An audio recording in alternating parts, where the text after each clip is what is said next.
ฮัลโหลสวัสดีครับวันนี้อยู่กับผม Sorcerer Gamer นะครับนี่มาแหวกแนวSlenderman The H Page นะฮะเป็นการตามหากระดาษ8ชิ้นนะครับเป็นเกมเก่าแหละผมจะมาเล่นแล้วผมก็บอกไว้เลยว่าผมเป็นคนไม่ชอบเล่นเกมผีนะฮะไม่ชอบจริงๆนะฮะไม่ได้พูดเล่นแต่เพื่อคนดูนะฮะบอกเลยว่าโอ้ยแม่งไปฉายวงแค่เนี้ยเฮ้ยโอ้โหเดินช้ามากนี่กูเดินตามไปไหนเนี่ยโอ้โหเดินนี่เดินเหรอนี่มีวิ่งเหรอเดี๋ยวเดินดีๆนี่เดินดีๆนี่กูเดินตามทางดีกว่าฮะมาครับไม่ใช่คนกลัวผีนะฮะแต่ไม่ชอบอะไรตุ้งแช่นะครับผมมึงอย่าโผล่มานะเว้ยมึงอย่านะเว้ยเชี่ยแม่งระแวงสัตว์อ่ะนี่กูเดินทางไหนอยู่เนี่ยเลยแล้วไงใจเย็นนะเว้ยเพื่อนใจเย็นนะเว้ยเฮ้ยมาครับ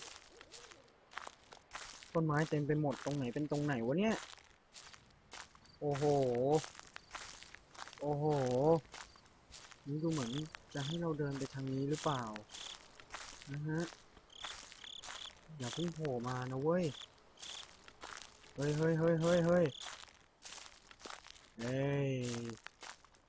กลัวที่ไหนอ่ะ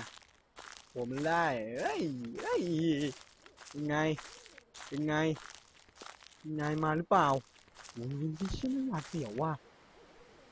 เดินทางไหนอยู่เนี่ยทางนี้นะครับโอเคนี่อะไรเงาอะไรอ๋อควันไม่มีควันเยอะจังแล้วใครเขาจะมาเดินหาอีกระดาษอยู่ในป่าวะ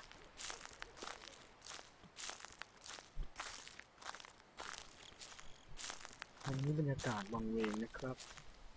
ตอนนี้ผมสัมผัสได้ถึงอะไรอะพลังงานบางอย่างคุณอาจจะเจอกระดาษอยู่ข้างหน้าก็เป็นได้นะฮะมึงอยู่ไหนกระดาษกูต้องการกระดาษแล้วตรงนั้นเป็นที่โล่งๆเฮ้ยโอเคมาเจอตรงเฮ้ยเดี๋ยวนะตรงนี้เดี๋ยวนะไม่เอานะเอ๋ยังไงเราจะต้องจะเอ๋มีหรือเปล่าช่องนี้มีหรือเปล่าเฮ้ยเราต้องฟุกวงนอกก่อนนะฮะฟุกวงนอกก่อนไม่ฟุกวงในนะฮะไม่กล้าเดินเข้าไปเดี๋ยวจะเฮ้ยเดี๋ยวนี้ไม่มีฮะแล้วยังไงยึดอันแน่ไม่มีทำเตียงไม่เอาฮะไม่เข้าไปแน่นอนฟุกวงนอกแน่นอนมึงอย่านะเว้ย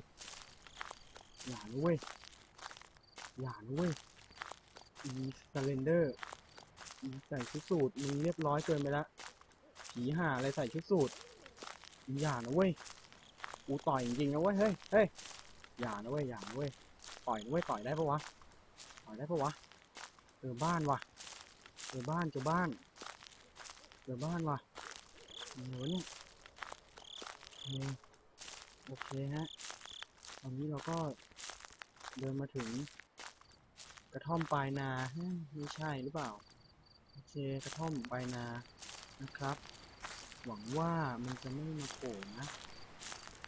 คือไอตัวเนี้ยถ้าโผล่มามันจะภาพมันจะสั่นๆโอเคโล่งนะฮะเข้ามาในบ้านเลยดีกว่านะครับโอเควันนี้มีเก้าอี้ล้มอยู่1 ตัวนะฮะเดินเข้ามาแล้วนะครับผมเสียงฝีเท้ามันช่างวังเวงเหลือเกินอย่างนี้มีกระดาษหรือเปล่าไม่มีเลยเดี๋ยวนะออกไปอย่าเจอนะเจอเก้าอี้ยังเจอเก้าอี้อยู่นะฮะยังเจอเก้าอี้อยู่แล้วป้านั่นเดี๋ยวนี้นะเฮ้ยคาบนี่หว่าโอ ระเบื้องแตกแม่งอย่านะเว้ยอย่านะเว้ยอย่านะเว้ยกูเอาจริงนะเว้ยเฮ้ยยังไงอย่างนี้หรือเปล่าโหหน้าตรงนี้หนึ่งตรงนี้สองวิเริ่มตกใจนิดหน่อยนะฮะมันสะดุ้งนิดนึงนะฮะทำไมตรงนี้ไม่มีอะไรเลยอ่ะไม่มีจริงเหรอไม่มีจริงเหรอวะนี่ยังไม่ได้กระดาษสักแผ่นเลยเนี่ยอยู่ไหนวะมันอยู่ไหนวะกระดาษครับอยากจะบอกผ่านช่องทางนี้ว่าอย่าโผล่มาเลยนะฮะอย่าโผล่มาเลยเฮ้ยเสียงอะไรอ่ะอุ้ยมึงมาตีกลองทำไมเสียงอะไรวะเสียงอะไรวะไม่เอาดิไม่เอาไม่เอาดิไม่เอาไม่เอาไม่เอาไม่เอาไม่เอาไม่เอาอยู่ตรงนี้หรือเปล่าคือไม่มีตรงนั้นต้องแสดงว่าอยู่ตรงนี้รวมทั้งมีใส่ชุดสูทด้วยใส่ชุดสูทด้วยหรือเปล่าโอเคฮะเราจะเดินเข้ามาทีละล็อกนะครับแต่ไม่ซื้อเราฟุกวงนอกไว้แล้วโอเคฮะอยู่หรือเปล่ากระดาษไม่มีเลยไม่มีเลยอ่ะกระดาษ8 แผ่นอยู่ไหนทั้งหมดไม่คือแผ่นก็ยังดีนะอุ้ยยังไงเจอแล้วหนึ่งยังไงเจอแล้วหนึ่งนะฮะเฮ้ยเฮ้ยเฮ้ยเฮ้ยเฮ้ยเฮ้ยเฮ้ยเฮ้ยเฮ้ยเฮ้ยเฮ้ยเฮ้ยกระดาษอยู่ตรงนั้นด้วยฮะเอาแล้วไงกูโอ้มันยืนทื่อเลยโอ้โหเว้ยวิ่งเลยครับผมวิ่งเลยครับผมไม่อยู่แล้วครับผมไปแล้วครับผมไปแล้วฮะไม่อยู่แล้วฮะกองฟ้าแล้วครับกองฟ้าหนักมากฮะเธอเป็นคนเดียวที่ไม่ควรเสียใจอ๋อไหลเลยอ๋อไหลเลยโอ้ยมันมามองมันมามองเจ็บไปแล้ว1 แผ่นนะฮะรีบไปจากตรงนี้ด่วนๆเลยนะครับผมโอเคฮะเป็นคนเดียวที่ไม่ควรเสียใจอ๋อไหล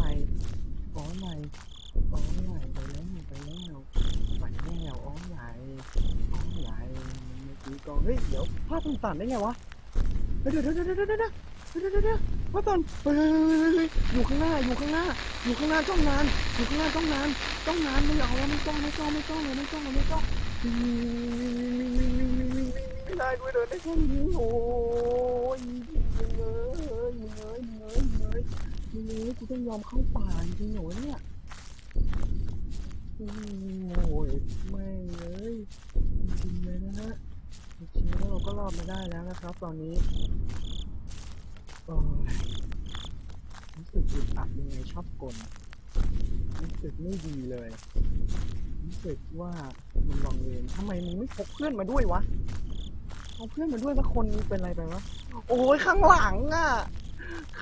มันตามมาโอ้ช่วยด้วยแม่จ๋าไปแล้วมึงเดินได้แค่นี้แล้วมึงเดินแล้วมึงขาดวะเนี่ยก้มใช้สูตรไปแล้วเดินก้มใช้สูตรไปแล้วให้ใช้สูตรฮะข้างหน้ามีอะไรหมอกควันข้างหลังตามมาหรือเปล่าแล้วไม่มีโอเคไปแล้วนี้เสียงก็ยังเลื่อนลั่นแต่เป็นขนาดอยู่นะครับเรื่องนี้จะต้องไปทางไหนว่าไปเรื่อยๆแล้วกันแม่เลยยังไงวะเนี่ยมึงเดินเรื่องไงอะไรวะเนี่ยมึงจะย่องทำไมมึงวิ่งสิครับวิ่งมึงไม่ตามมันหรอกโอ้แต่นี่มันถ้าทางไม่ตามสงสัยมันจะมาดักเลยดักหนานะฮะนี่เป็นทำอะไรนะต้องเดินนี่ทำทางเข้าไปนะจะเป็นเด็กดีที่ต้องมีพลังหวังว่าเนี่ยเดินตามหลังมาหรือเปล่าอยู่ตรงต้นไม้อ่ะโอ้ยอยู่ตรงต้นไม้เฮ้ยนี่กูเดินแบบไร้จุดหมายมากข้างหน้ามีอะไรวะเอานะเจอแหล่งอะไรก็ไม่รู้แหละ แต่ตอนนี้รู้หรือเปล่าว่ามันอยู่ข้างหลังใกล้มากด้วยใกล้มากด้วยเดินเร็วๆหน่อยได้ไหมเดินเร็วๆหน่อยได้ไหมพี่ขอละพี่ขอเข้าอุโมงค์ไปเลยอุโมงค์อุโมงค์อุโมงค์โอ้โหกูเข้ามาทำไมวะเนี่ยน่ากลัวชิบเป๋งแต่ไม่เป็นไรรู้สึกว่าทางนี้มันจะทะลุได้นะอะไรหายไปแล้วนะครับอุโมงค์นี้เหมือนจะไม่มีอะไรข้างในนะฮะคนไปมาทางซ้ายนะครับโว้ยโอ้โหตกใจภาพสั่น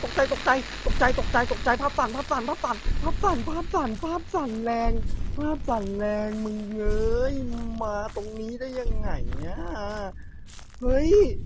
มึงให้กูเดินง่ายๆได้ไหมนี่มันกระดาษแผ่นแรกนะเว้ยกูยังไม่ได้เอาเยอะเลยเฮี้ยนจังวะฮะ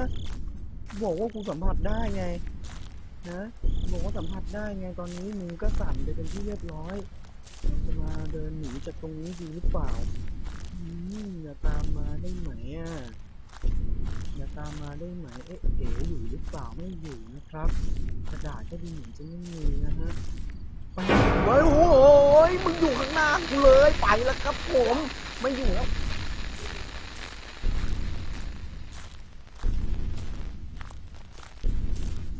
โอ้ย